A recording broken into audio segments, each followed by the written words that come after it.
Nejvíce hlasů dostala tato trojice: Pavel Verbíř, David Kalivoda a Milan Černý. Expert dnešního zápasu Ginter Bittengl vybral koho? Vybral jsem Pavla Verbíře. Vybral jste Pavla Verbíře, protože dal rozhodující gól.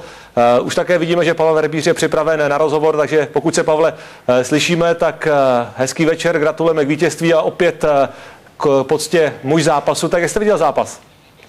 Dobrý večer, tak samozřejmě, že se mi dohodnotilo velice dobře, pozitivně, vyhráli jsme. Myslím si, že diváci viděli velmi dobré utkání, ke kterému se přičinila nejenom my, ale i Slavia. Myslím si, že, jak už jsem řekl, hezká návštěva, hezký fotbal a myslím si šťastný vítězství našeho mužstva. Ano, otázku pro vás má i Ginter Bittengl, takže Gintře. Zdravím, Pavle, gratuluju, připojuju se i k tvému dobrému výkonu. Chtěl bych jenom se tě optat, protože na tebe teď kouká spousta mladých fotbalistů začínajících, kde tkví ten recept na tu fotbalovou dlouhověkost, takový kvalitě, jako předvádíš ty do dneška na trávníku.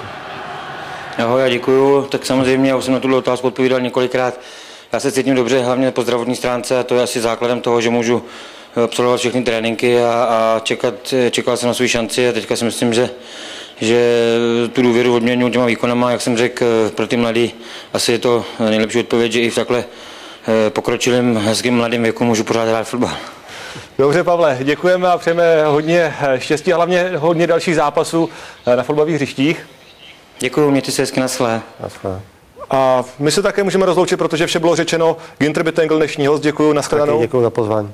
Mějte se fajn i vy a jenom připomínám, že úterý a středa bude opět patřit na obrazovkách České televize Lize mistrů.